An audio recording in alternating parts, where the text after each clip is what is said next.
Man is his own university. La vie est un choix. Quel est votre choix? La pauvreté ou la richesse? Ici, le choix est vite fait et connu. C'est la richesse, la prospérité, le bonheur, l'abondance, l'éducation honnête, l'amour, le pardon et le partage. Vous êtes né riche et heureux pour être riche et heureux. La richesse et le bonheur sont des droits à manifester. Ne laisse personne te dire le contraire. Même pas moi, coach Simon Ouedraogo. Nos conférences, séminaires et formations sont taillées sur mesure pour vous.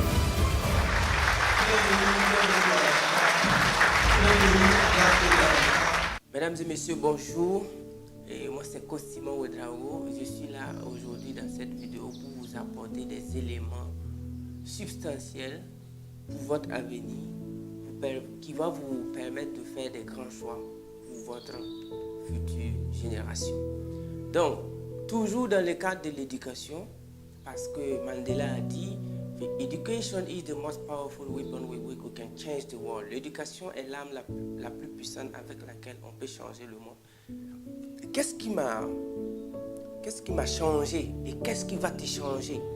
Parce que nous sommes des êtres vivants, nous sommes des humains. Dès lors que tu es un être humain, dis-toi que ce qui a marché pour l'autre être humain peut marcher pour moi, puisque nous avons la même constitution biologique et physiologique.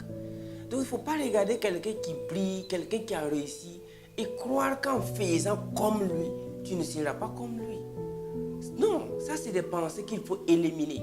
Donc dans cette vidéo, moi je vais vous montrer comment je vous ai dit que lorsque tu sais bien lire et écrire, l'école, lorsque ce n'est pas une école qui t'apprend à devenir milliardaire, lorsque ce n'est pas une école qui t'apprend à faire des choses pratiques, en tout cas, tu es en train de te moquer de ta venue au monde.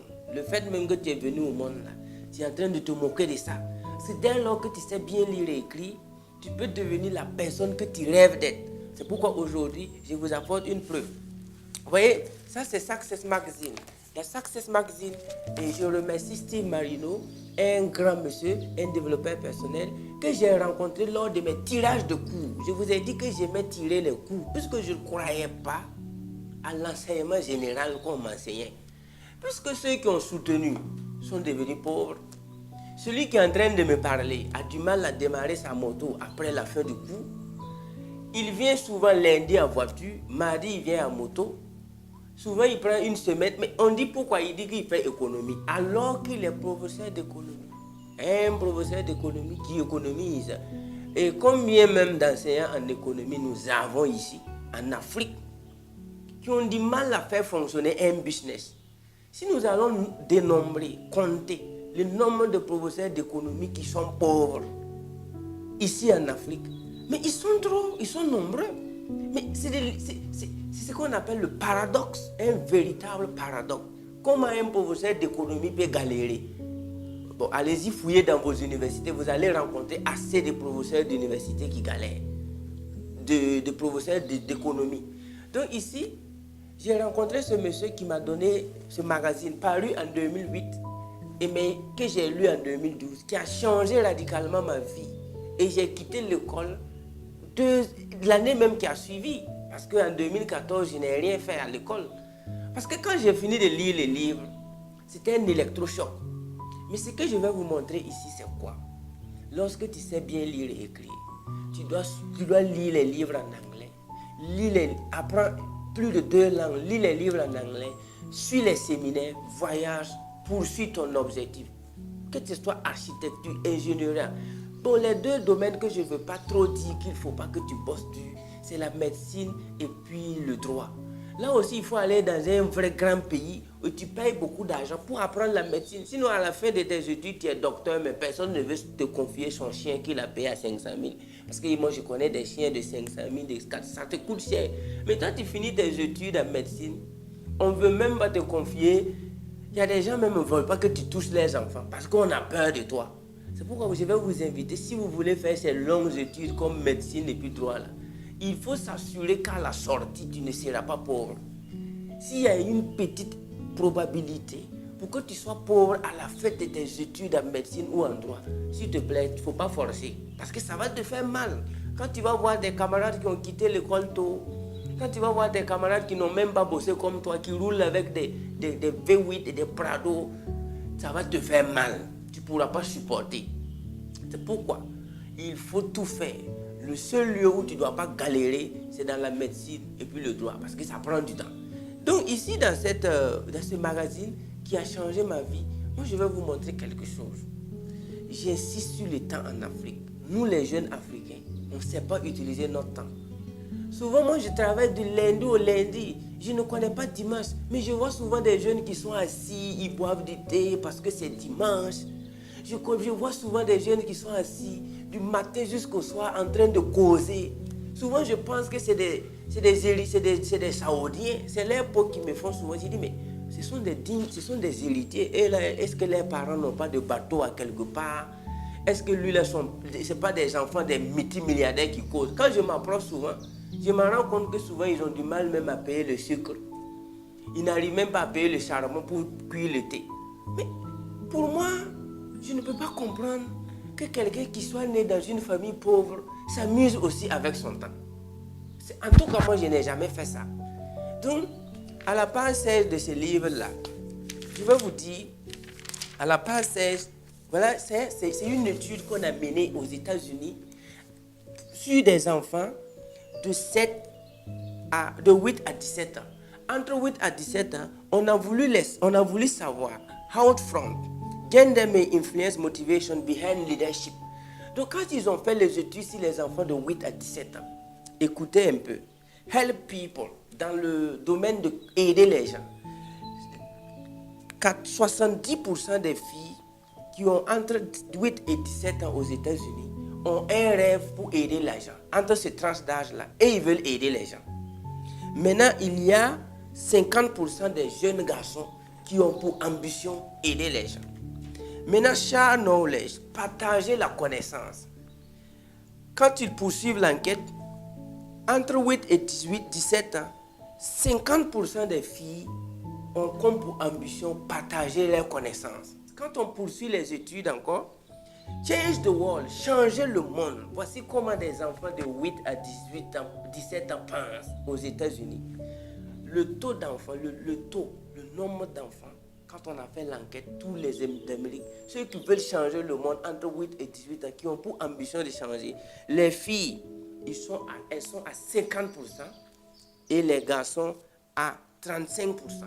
35% des jeunes de 8 à 17 ans veulent changer le monde et 50% des filles veulent changer le monde. Ensuite, be your own boss, être son propre patron, posséder son entreprise. Il y a 40% des jeunes de 8 à 17 ans aux États-Unis veulent avoir leur propre entreprise et 35% des filles veulent avoir leur propre entreprise. Je dis toujours 8 à 17 ans. Ensuite, make money, avoir de l'argent. Il y a 35% des jeunes de 8 à 18 ans, à 17 ans, veulent posséder, commencent à chercher l'argent, commencent à rentrer dans la vie active. Et concernant les femmes, c'est 30% des filles qui veulent avoir leur propre argent. Dernier niveau, have power, avoir le pouvoir. Il y a 25% des hommes de 8 à 17 ans qui pensent dans leur esprit qu'ils veulent le pouvoir, qu'ils veulent un grand rêve, c'est-à-dire gouverner, have power. Et au niveau des filles, c'est 15%. Donc, c'est ce livre-là, moi j'ai lu et j'ai passé ça à pas mal de mes étudiants, mes frères qui ont quitté.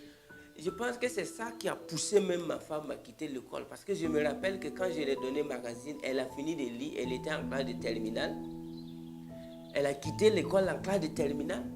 Elle est venue me dire que mais elle a plus de 18 ans. Et elle ne savait même pas à l'époque ce qu'elle voulait faire. Et je pense que ce n'est pas ma femme seulement. Elles sont nombreux ceux qui ne savent pas ce qu'ils veulent faire à 18 ans, 20 ans. Mais quand elle a lu, elle m'a dit qu'elle s'est sentie beaucoup gênée. Qu'elle a senti que l'éducation qu'elle a bossée ne l'a pas éveillée. Plus d'autres choses. Elle a lu beaucoup de livres et elle a droit à aujourd'hui, elle est entrepreneur. Elle a 2 entreprises. Elle coach les filles, elle coach les femmes, elle aide les hommes, elle aide les enfants à s'éveiller mentalement. Donc ça, ça m'a beaucoup touché. Et je suis en train de vous dire en tant que jeune Africain, quel est ton rêve? Et puis, je vous rappelle, help people, share knowledge, change the world, be home boss, make money, have power. On n'a pas dit avoir diplôme ici. Dans toute l'enquête, là, on n'a pas parlé de diplôme. On n'a pas parlé de postuler à un emploi. On n'a pas parlé de chercher travail. On a dit aider les gens, partager sa connaissance, changer le monde, être ton propre boss, avoir de l'argent et avoir le pouvoir. Mais si on prend la majorité de la jeunesse africaine, avec niveau bac même plus, tout 90% là, rêve d'avoir un bon emploi, rêve d'avoir un bon poste, rêve de poursuivre même aller au master 12. Quand est-ce que nous on va se réaliser? When are we going to take action? When are we going to be aware? Quand est-ce que nous serons conscients qu'on ne doit pas gaspiller notre temps? Et pour confirmer ça, je m'en vais à la page 66 du magazine. Vous montrer quelque chose qui va vous choquer. À la page 66, qu'est-ce qu'on a dit là-bas? La page 66, puisque à la couverture de ces livres-là, c'est Donald Trump qui était couverture. Couverture, c'est Trump. Regardez un peu. Le Donald Trump, c'est pas parce que moi j'ai aimé Trump, j'ai lu ses livres avant qu'il soit président à la Maison Blanche. Donc depuis qu'il est président, je suis même plus trop ses tweets. Mais avant qu'il soit président, il était un éducateur, il était un papa, il était un grand monsieur qui motivait, qui créait beaucoup de choses aux États-Unis et respecté. Donc, il est né le 14 juillet 1946. Ce que je vais vous montrer ici, c'est vous allez suivre avec moi et me dire c'est à quel moment Donald Trump a gaspillé son temps comme nous les jeunes Africains. Tous les milliardaires n'ont même pas eu un mois pour gaspiller. Mais nous les jeunes Africains, on a souvent eu 2 ans pour gaspiller. À cause de 0,5, on a fait redoubler des gens. À cause de 0,25, on a dit à des gens qu'ils ne passent pas en classe supérieure. Même à l'université, à cause de 0,050, il y a des gens qui ont repris la médecine. À cause de 0,05, il y a des gens qui ont repris une année. Et puis il est fier de reprendre. Et la vie s'en va. Parce qu'ils sont rigoureux. Et lui, une rigueur dans laquelle même ils vivent dans la pauvreté aussi. Quand on est dans la pauvreté, il faut arrêter d'être rigoureux dans la pauvreté. Parce que ça va renouveler la pauvreté. Mais quand on commence à être riche, il faut être rigoureux. Donc je vais vous lire le timeline. On appelle ça Donald Trump timeline. Et vous allez voir avec moi, c'est à quel moment il a joué avec sa vie. Comme nous les jeunes Africains qui le faisons dans les maquis, les débits de boissons, l'alcool, les causeries inutiles, les grains de thé, tout. Écoutez, la vie se paye cash ici. Arrêtez de gaspiller votre temps. Faites quelque chose. Né en 1946, il a rejoint l'armée Inter New York Military Academy à 13. À l'âge de 13 ans, Donald Trump est déjà dans l'académie militaire des États de New York. 13 ans. Vous voyez déjà qu'eux, ils ne jouent pas avec l'âge. Mais ici, à 25 ans, tu veux entreprendre, on dit que tu es jeune.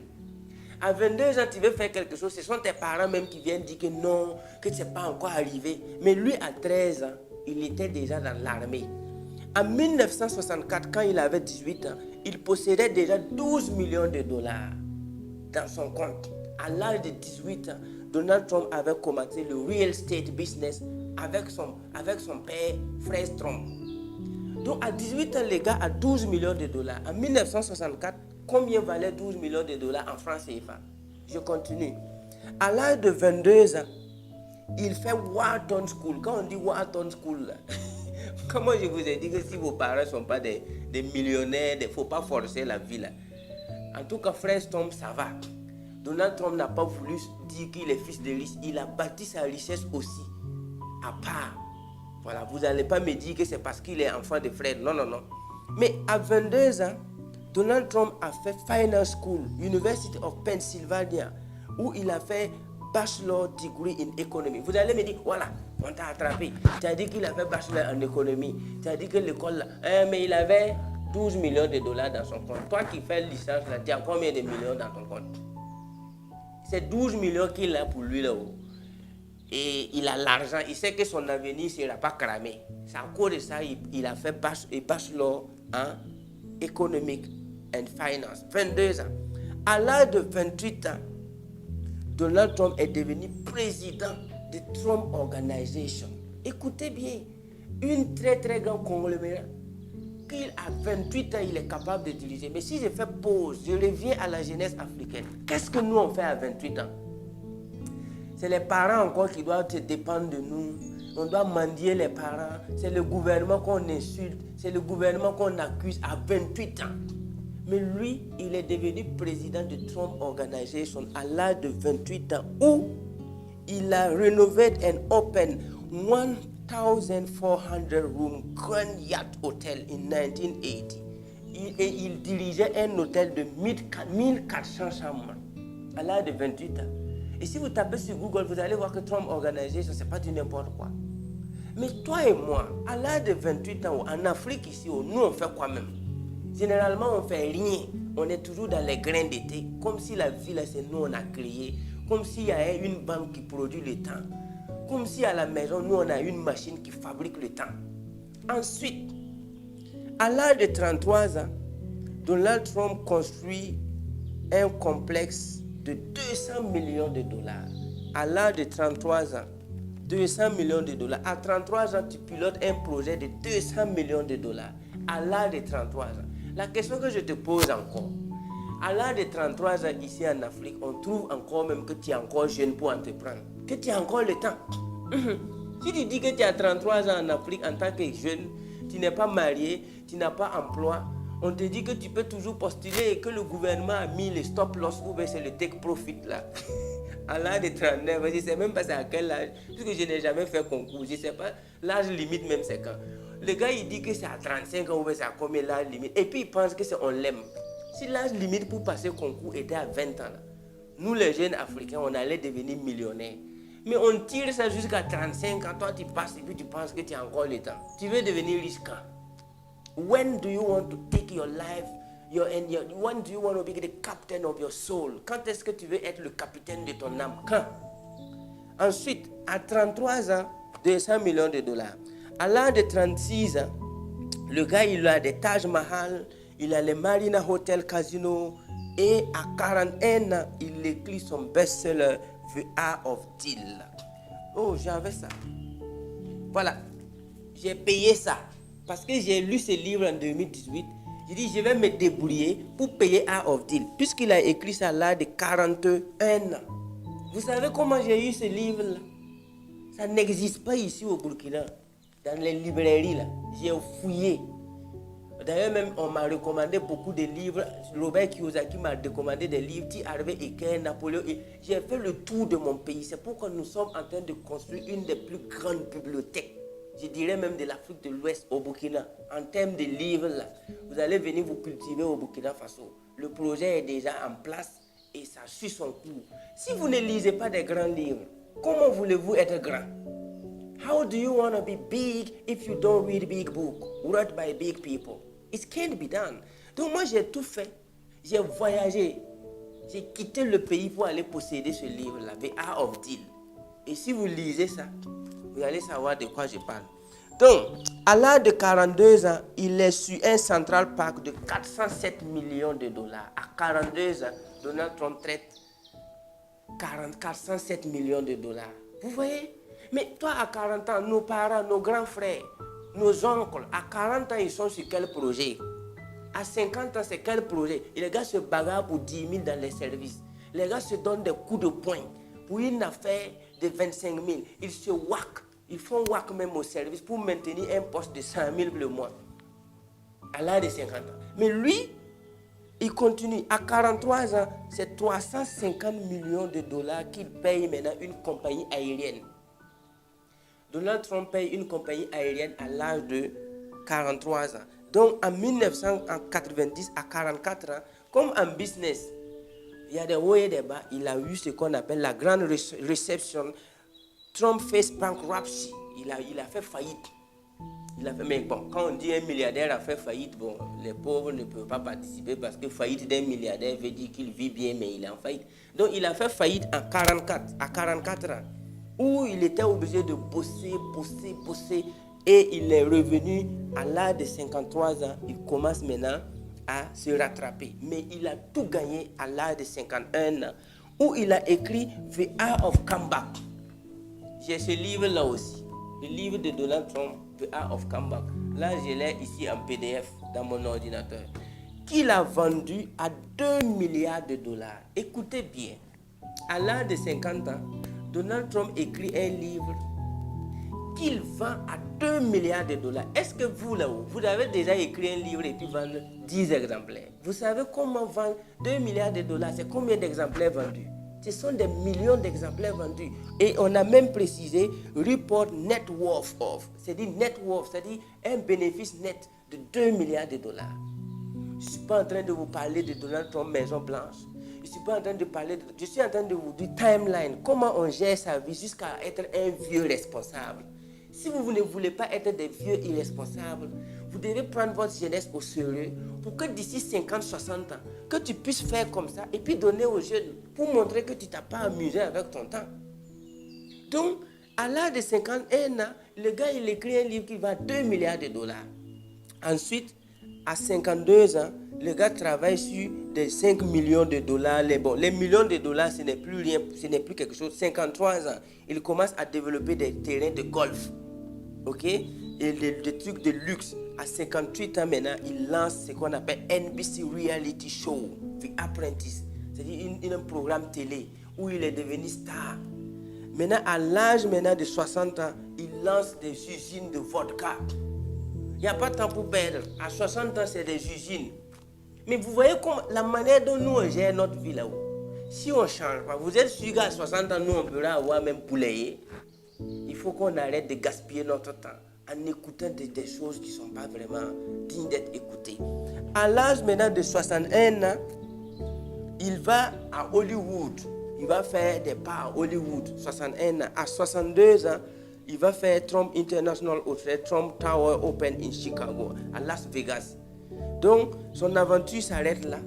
Et aujourd'hui, Donald Trump pèse 74 ans en étant président des États-Unis. Donc ici, si tu n'aimes pas Trump, oublie l'histoire de moi, j'ai parlé mon temps à parler de Trump. Laisse Trump là. Toi aussi, peu importe l'âge que tu as, que tu aies 50 ans, que tu sois un vieux de 60 ans à m'écouter, que tu aies 70 ans, il te reste une vie, il te reste des années à passer. Même s'il te reste un mois, écris quelque chose sur le papier. This is how I will manage my time. Voici comment je vais gérer mon temps. Donc moi qui vous parle là, je ne suis pas un parvenu. Je ne suis pas quelqu'un qui s'est érigé seulement du jour au lendemain pour parler à la jeunesse africaine, pour dire aux jeunes là, voilà, l'école n'est pas bonne. Non, ce n'est pas des vues. Moi, je ne suis pas là pour me faire des likes ma vidéo, abonnez-vous à ma page. Non. Si ça ne te plaît pas, tu ne t'abonnes pas. Je ne suis pas là pour vous dire, dans ma page, j'ai fait 10 000 vues. C'est vrai, moi, j'arrive à faire 5 000 vues. En moins de 2 jours, j'ai fait 5 000 vues. Mais je suppose que ces vues-là vont vous éduquer. Je me dis que les vues que vous avez vues là, ça va te faire changer de tête. Sinon, si c'était des vues que moi je voulais seulement, je pouvais me lever et puis faire des petits trucs là et puis bon, je publie tous les jours. Non, c'est pas quelqu'un qui s'est levé du jour au lendemain pour dire que le système que nous on a là, c'est un faux système. Non, j'ai été dans le système. Mes camarades sont décédés. Quand je dis décédés ici, ce n'est pas qu'ils sont morts physiquement. Mais combien de gens ont fait le bac avec moi? Aujourd'hui, ils sont toujours chez leurs parents. Vous pensez que ça me plaît? Ça ne me plaît pas. J'aurais voulu qu'ensemble, on soit en train d'inspirer la jeunesse africaine. Mais comme eux, ils ont cru au système, aujourd'hui, chacun est là. Il n'y a pas un bon boulot. Ça pavane dans la rue, ça fait des commentaires sur Facebook. J'ai vu pas mal de camarades aussi qui ont commencé à me critiquer sur Facebook parce qu'on a fait l'école ensemble. En fait, moi je ne mentionne pas tout ça. Je dois avancer, je dois inspirer. I have to show the way to my little brothers. Je dois montrer la route à mes petits frères. Je n'ai pas le temps pour répondre aux injures. Because I'm focused. I know where I'm going. Je sais où je vais. Ça, c'est quelque chose que j'ai lu en 2012. Je peux vous réciter les livres que j'ai lus en 2010. Depuis 2010, je n'ai plus jamais arrêté d'apprendre, de lire, de voyager. Donc écoutez, je ne suis pas en train de vous dire d'aimer le coach Simon. Je ne suis pas en train de vous dire que vous êtes obligé de venir à mes séminaires. Je suis en train de vous dire de prendre votre avenir en main. Et la dernière information, dans ce même livre, il y avait ce CD-là, où les participants étaient Maxwell, John C. Maxwell, Jack Canfield, Charlie Tremados Jones et Napoleon Hill. Mais ils ont dit dans ces livres que c'est un audiobook. J'ai lu les livres en 2012. J'ai arrêté d'être bête en 2012. J'ai arrêté de gaspiller mon temps en 2012, dans le vrai sens du terme. En 2012, j'ai galéré. En 2013, j'ai galéré. En 2014, j'étais piéton. Quand je faisais la vente ambulante à Ouaga, tous mes camarades qui avaient la licence se moquaient de moi. Parce que pour eux, j'ai été dans une grande université, j'ai refusé de soutenir, j'ai quitté l'école, je n'ai pas de diplôme. Voilà, ton malin là, c'est pas toi qui es devenu vendeur ambulant ici. Ils me croisaient dans la rue, je marchais, et puis j'avais fait même la France, j'ai fait 2 semaines en France. Quelqu'un qui fait 2 semaines en France qui devient vendeur ambulant à Ouagadougou, vous pensez que je ne savais pas ce que je veux? Je marchais sous le soleil, je vends, pour pouvoir fonder mon entreprise. C'est pourquoi dans mon école à l'heure, c'est une école de vente ambulante. Celui qui refuse là-bas de sortir convaincre quelqu'un, moi je le chasse. Donc quand je faisais cette vente ambulante, j'ai croisé tous les camarades, même certains même qui parlent sur Facebook là. On s'est vu quand je circulais à pied pour vendre mes marchandises. J'ai déposé le bac, le BPC, le fait que j'ai été à l'université, j'ai annulé tout ça. Et je suis devenu vendeur ambulant dans la rue de Ouagadougou. Parce que j'ai compris qu'on m'a menti à l'école. Mes camarades qui m'ont dévancé n'ont pas réussi. Mes enseignants galèrent comme des rats d'église. Donc, qu'est-ce que je dois m'inspirer ailleurs? Et quand je me suis inspiré, j'ai gardé ces CD-là. Chaque jour que je lis les livres, je garde ces CD. C'est en 2020 qu'aujourd'hui, j'écoute le CD ici. Vous voyez cette clé-là? Regardez bien la clé. Voilà. Je suis pas... Il faut... Je sais. Je suis en train de te dire, toi jeune là, il faut que tu prennes ta vie en main. Arrête d'écouter ceux qui ont échoué. Moi, j'ai lu ceux qui ont réussi. J'ai écouté ceux qui ont réussi. Aujourd'hui, j'écoute ce CD-là dans une Range Rover Sport. Mais j'ai marché à pied à Ouaga en 2015, 2014. J'étais piéton à Ouagadougou. Je marchais à pied. Je me suis marié avec VTT. Et beaucoup de gens sont venus à mes fiançailles pour se moquer de moi. Et dire à ma femme que toi, tu veux épouser un homme avec VTT pour faire quoi? Et ma femme leur disait, je ne suis pas en train d'épouser un homme. Je suis en train d'épouser une vision. C'est pourquoi je l'aime. Et I love her. On s'entend bien. Elle a dit, je ne suis pas en train d'épouser Simon. Je suis en train d'épouser une grande vision. Donc avec son VTT là, je vais me marier avec lui. Mais regardez ce que le VTT est devenu en moins de 5 ans. Puisque le mariage là, ça s'est passé en novembre 2016. Donc pour dire même en 2017. Donc moi j'ai eu ma première moto en 2018. Je n'avais pas de moto, je n'avais pas pu payer moto. Mais tu payes moto en 2018, en 2019 tu payes voiture. C'est un plan que j'ai mis en place depuis mon enfance. C'est un plan que j'ai mis en place depuis le jour que j'ai appris que l'école qu'on est en train de nous enseigner là, il faut qu'on change. Mais je ne veux pas rejoindre les mouvements, des grévistes, non, des trucs de société civile, non. Moi, je vais prendre ma vie en main. Je vous invite, jeunesse africaine. Si aujourd'hui, si j'ai lu ces genres de livres en 2012 et qu'aujourd'hui j'écoute mon CD audio dans une Range Rover Sport, c'est pas Range 2008, c'est pas Range 2009. Donc écoutez, vous pouvez faire mieux que moi. Tu peux faire mieux que moi. La bonne nouvelle est que mes étudiants ont commencé à payer voiture à l'âge de 25 ans. Alors que moi, j'ai payé voiture à l'approche de 30 ans. Vous voyez que c'est mes étudiants là. Je suis sûr qu'eux, ils vont payer les ranges là à 22 ans. Puisque je recrute de 16 à 25 ans. Ceux qui vont bien écouter là, à 22 ans, ils vont payer des voitures. À 25 ans, ils vont se marier. Ils vont aller en lune de miel à Singapour. Ils vont aller en lune de miel à Dubaï. Ils vont voyager. Ils vont impacter. Ils vont sauver des vies. Chers frères et sœurs, we are born to shine. Nous sommes nés pour réussir. La vraie voie du succès, il faut chercher. Tu vas trouver. I love you. We're gonna shine. Africa is the future.